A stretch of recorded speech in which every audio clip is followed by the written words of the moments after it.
এখন রয়েছে দেশের জাহাজ নির্মাণ শিল্প খাত ব্যবসা বাণিজ্য পরিস্থিতি নিয়ে বিশেষ আলোচনার জন্য আমাদের সাথে সংযুক্ত হয়েছেন ওয়েস্টার্ন মেরিন শিপইয়ার্ড লিমিটেডের চেয়ারম্যান এবং বাংলাদেশ শিপ বিল্ডার্স অ্যাসোসিয়েশনের ভাইস প্রেসিডেন্ট মোহাম্মদ সাইফুল ইসলাম। আমরা সংযুক্ত হচ্ছি তার সাথে। জনাব সাইফুল ইসলাম, আপনাকে স্বাগত জানাচ্ছি আমাদের আজকের আয়োজনে। ধন্যবাদ। আমরা প্রথমে একটু দেশের কোভিড পরিস্থিতি, আমরা সকলেই জানি সারা বিশ্বের সাথে বাংলাদেশও একই অবস্থান রয়েছে, তারপরেও জীবন জীবিকার তাগিদে অর্থনৈতিক স্বার্থে স্বাস্থ্যবিধি মেনে সবকিছু স্বাভাবিকের দিকে নেওয়ার চেষ্টা চলছে। ওভারঅল প্রথমে একটু দেশের ওভারঅল ব্যবসা বাণিজ্য পরিস্থিতি যদি বলেন। ওভারঅল যেটা দাঁড়াতো যে আমাদের দেশের যে এক্সপোর্টের অবস্থা, সেই অবস্থা তো আমরা আমাদের June closing A that means যে গত অর্থ বছরের 19-20-এ আমরা দেখতে পেরেছি যে অনেক বছর পরে আমাদের একটা নেগেটিভ গ্রোথ এসছে। তো leather goods, footwear and leather সেক্টরে সেখানে আমরা আপনারা দেখতে পেরেছেন যে সেখানেও একটা প্রায় 22% এর মতো নেগেটিভ গ্রোথ আসছে। এবং জাহাজ শিল্প, যেটা নাকি বাংলাদেশের একটা নতুন শিল্প, ভারী শিল্প, সেখানেও একটা নতুন একটা নেগেটিভ গ্রোথ আসছে। ওভারঅল সারা বিশ্ব জুড়েই কিন্তু ম্যানুফ্যাকচারিং সেক্টর ভীষণভাবে affected. Bangladesh is not out of that. কিন্তু সবচেয়ে ভালো জিনিস যেটা হলো যে আমরা জুলাই থেকেই মোটামুটি ভাবে সরকারের নির্দেশনা এবং স্বাস্থ্যবিধি মেনে আমরা আমাদের প্রোডাকশন চালিয়ে যাচ্ছি। শিপ বিল্ডিং সেক্টর বলেন, leather goods and footwear sector বলেন, আমরা চালিয়ে যাচ্ছি। যদিও আমাদের ওভারঅল গ্রোথ নেগেটিভ, কিন্তু আমরা সবচেয়ে ভালো দিকটা হলো যে বাংলাদেশে আমরা we are back to business. আমরা নতুন নতুন কিছু ইনকোয়ারি পাচ্ছি, যদিও আমাদের সেপ্টেম্বরেও আমাদের নেগেটিভ গ্রোথ হয়েছে। তারপরে আমরা মনে করি যে সামনে একটা হয়তো উজ্জ্বল ভবিষ্যৎ থাকতে পারে। স্পেশালি চামড়াজাত শিল্প নিয়ে অনেকদিন ধরে কাজ করছেন, এই সেক্টরটি আপনি বলছিলেন যে এক্সপোর্টের অবস্থান যদিও, তারপর একটু বলবেন যে আসলে অত্যন্ত গুরুত্বপূর্ণ খাত আমাদের দেশের জন্য, সেটির আসলে কি অবস্থা রয়েছে? আমাদের চামড়া শিল্পটা তো সেটা যেটা দাঁড়ালো যে এটা আমাদের ট্রেডিশনালি আমরা তিনটা এক্সপোর্টের উপরে বাংলাদেশ ডিপেন্ডেন্ট ছিল, দ্যাট মিনস চা, পাট এবং চামড়া।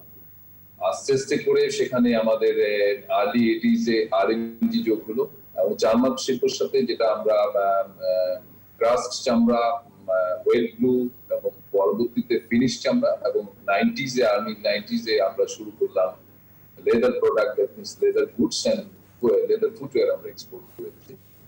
তো আপনারা সবাই জেনে হয়তো খুশি হবেন যে আমাদের আরএমজি সেক্টরের পরেই আমাদের এই লেদার সেক্টরটা it was the second largest sector for many years. এবং গত 6 বছর ধরে এই সেক্টরটার এক্সপোর্ট আর্নিং ছিল ওভার $1 বিলিয়ন।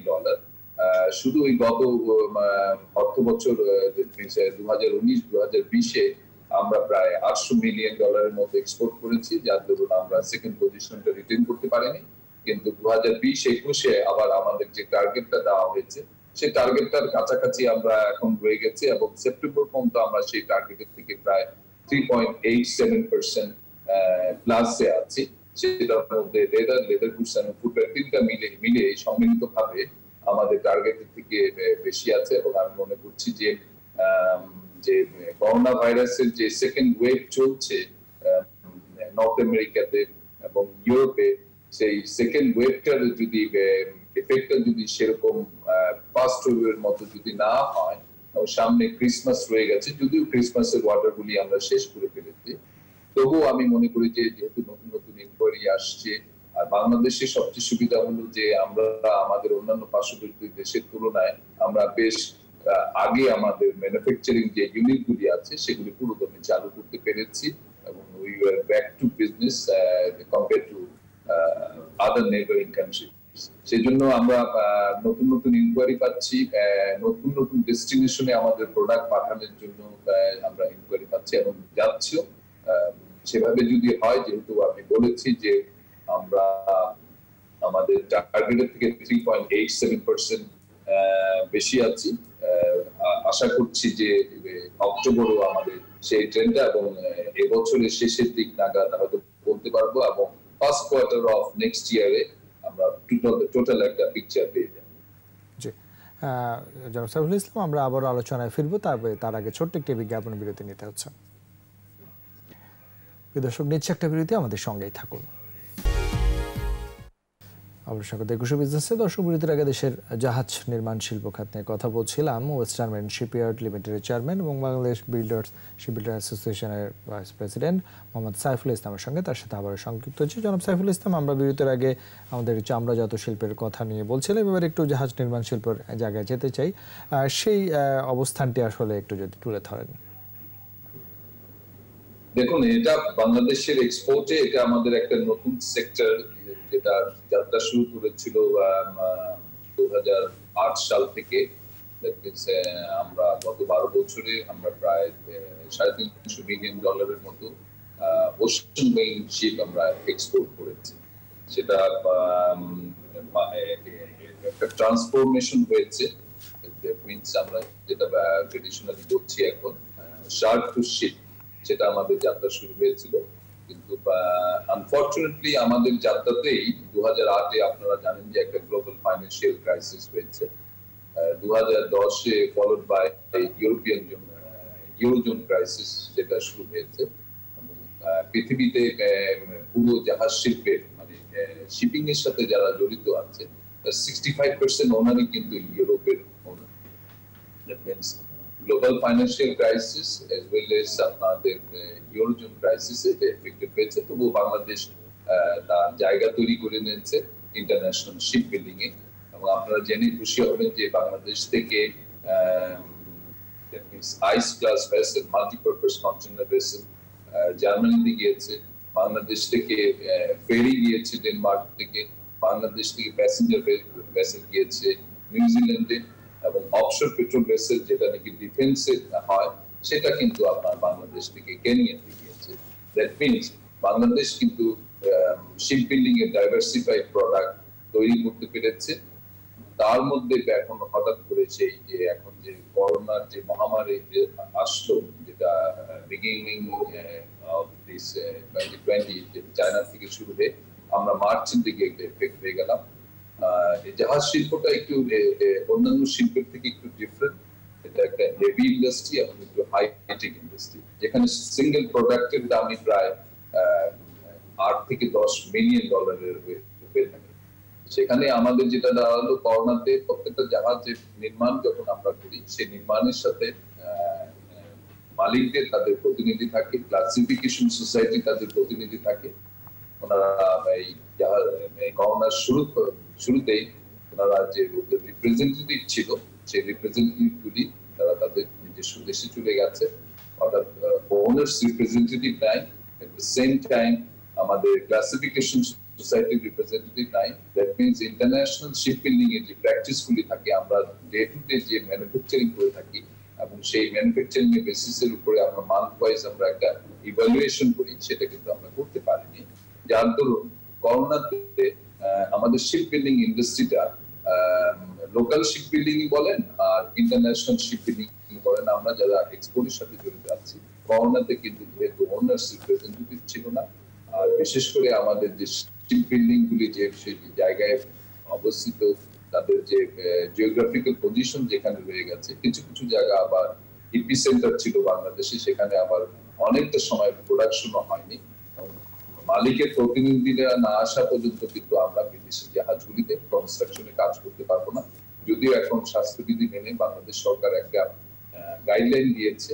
আশা করছি যে বছরের শেষের দিকে হয়তো আমাদের ওনার্স রিপ্রেজেন্টেটিভ এবং ক্লাসিফিকেশন সোসাইটির যে সার্ভেয়ার আছে, ওরা চলে আসবে।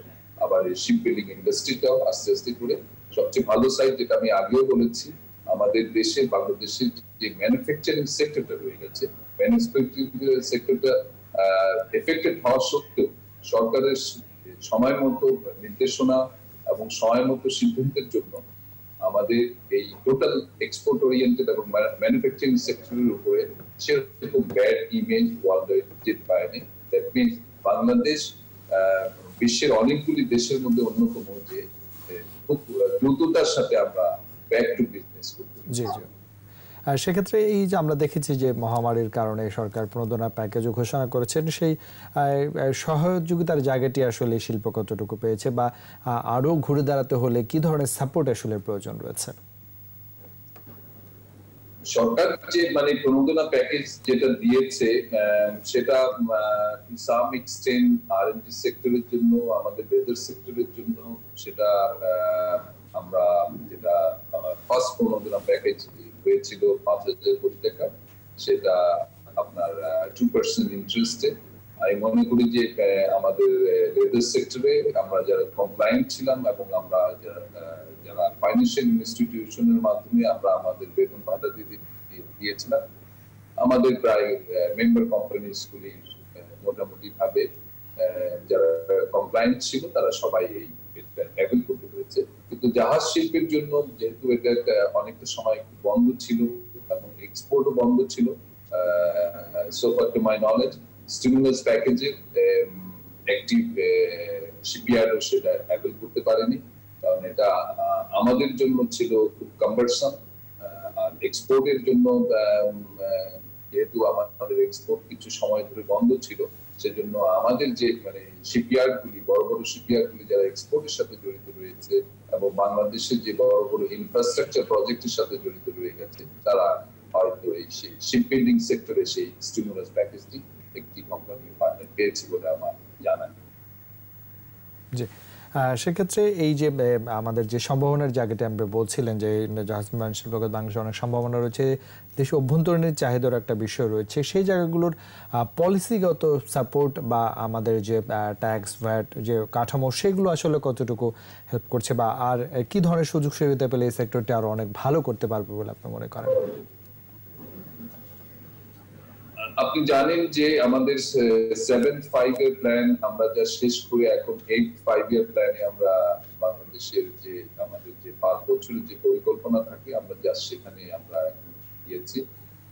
7-5-year প্ল্যানে একটি গভর্নমেন্টের দিক নির্দেশনা ছিল যে সিঙ্গেল প্রোডাক্টের উপরে ডিপেন্ডেন্ট না থেকে ডাইভার্সিফাইড প্রোডাক্টের উপরে আস্তে আস্তে করে আমরা সেই ম্যানুফ্যাকচারিং এ যাব। সেদিকে আমরা শিপ বিল্ডিং সেক্টরটা এবং লেদার গুডস এন্ড ফুটওয়্যার সেক্টরটা, লেদার গুডস এন্ড ফুটওয়্যার সেক্টরটাও কিন্তু আপনার একটা ডাইভার্সিফাইড সেক্টর।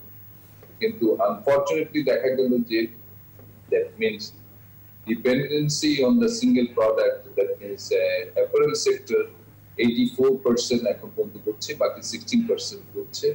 আমরা সেই 7-5-year প্ল্যানটাকে ইমপ্লিমেন্ট করতে পারি। সেই 7-5-year প্ল্যানের জায়গায় এখন যখন 8-5-year প্ল্যান হলো, সেখানে যেটা দাঁড়ালো যে আমরা যদি ডাইভার্সিফাইড প্রোডাক্ট করতে চাই বা হেভি ইন্ডাস্ট্রি করতে চাই, হাইটেক ইন্ডাস্ট্রি করতে চাই, সেখানে কিছু পলিসিগত সাপোর্টের হলো যে ফিসক্যাল সাপোর্টের থেকে আমি মনে করি যে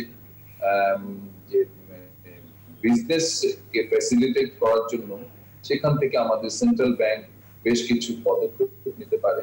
যেরকম আরএনজি সেক্টরের যেরকম রিপ্রেটেশনের একটা ব্যাপার রয়ে গেছে, সেখানে যদি রিপ্রেটেশন যদি না হয় সেখানে একটা ডিসকাউন্টিং কমিটি রয়ে গেছে, কিন্তু অন্যান্য সেক্টরের জন্য সেই ডিসকাউন্টিং কমিটিগুলি নাই।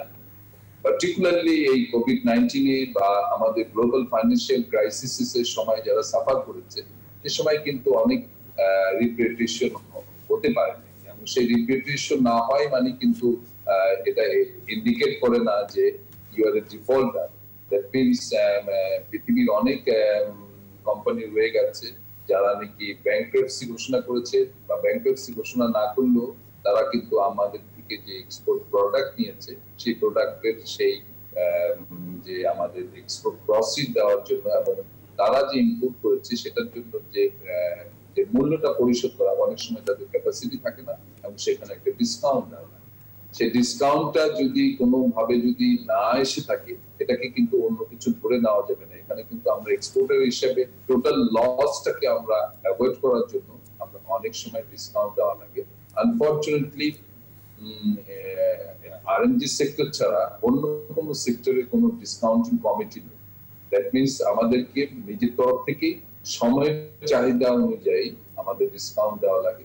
এজ এ হোল যেটা দাঁড়ালো যে বাংলাদেশের এখন আমি যেটা পূর্বেও বলেছি এখনো বলছি যে এক্সপোর্ট ডাইভার্সিফিকেশনের জন্য নট নেসেসারিলি যে ফিসক্যাল সাপোর্ট দিতে হবে, হেভি ইন্ডাস্ট্রির জন্য যেটা দাঁড়ালো যে এখানে ইনভেস্টমেন্ট বেশি, হাইটেকের জন্য ইনভেস্টমেন্ট বেশি, সেটা টেনিউর দেখতে হবে এবং ওটার ইনভেস্টমেন্ট সাইজ কিরকম হবে সেটা দেখতে হবে। দ্যাট মিনস ওভারঅল একটা ডাইভার্সিফাইড এক্সপোর্টের জন্য, ডাইভার্সিফাইড প্রোডাক্টের জন্য, ডাইভার্সিফাইড মার্কেটের জন্য আমাদের একটা নন ফিসক্যাল পলিসি দরকার আছে। এবং সেই নন ফিসক্যাল পলিসিটা যদি ডাইভার্সিফাইড সেক্টরের জন্য যদি গভর্নমেন্টকে, কারণ বাংলাদেশ সরকার সবসময় দেখা গেছে যে পার্টিকুলারলি এই সরকারের সময় যে ধরনের পলিসি সাপোর্ট দেওয়া হচ্ছে, অনেক ক্ষেত্রে ফিসক্যাল সাপোর্ট দেওয়া হচ্ছে, সেটার সাথে সাথে ডাইভার্সিফাইড সেক্টরের জন্য আমি মনে করি যে আলাদাভাবে চিন্তা করে একটা কমিটি করে নন ফিসক্যাল সাপোর্ট গুলি কিভাবে দিতে পারে সেটার জন্য একটা চিন্তা ভাবনা হয়তো সরকার করতে পারে। আমরা অবশ্যই প্রত্যাশা রাখি, অবশ্যই সরকারের সহযোগিতা, আপনাদের সাহসী ভূমিকার মাধ্যমে এই করোনা পরিস্থিতির মাঝেও বাংলাদেশের যে অর্থনৈতিক অগ্রগতি সেটা অব্যাহত থাকবে। আপনাকে অনেক ধন্যবাদ আমাদেরকে সময় দেওয়ার জন্য। আপনাকে ধন্যবাদ। প্রিয় দর্শক, এতক্ষণ জাহাজ নির্মাণ শিল্প খাতের নানা দিক ও ব্যবসা বাণিজ্য পরিস্থিতি নিয়ে কথা বলছিলাম ওয়েস্টার্ন মেরিন শিপইয়ার্ড লিমিটেডের চেয়ারম্যান এবং বাংলাদেশ শিপ বিল্ডার্স অ্যাসোসিয়েশনের senior vice president Mohammad Saiful ইসলামের সঙ্গে। দর্শক, এবারে নিচ্ছে আরও একটা বিরতি। বেলা 2:30 আবার ফিরবে একুশে বিজনেসে। ততক্ষণ আমাদের সঙ্গেই থাকুন।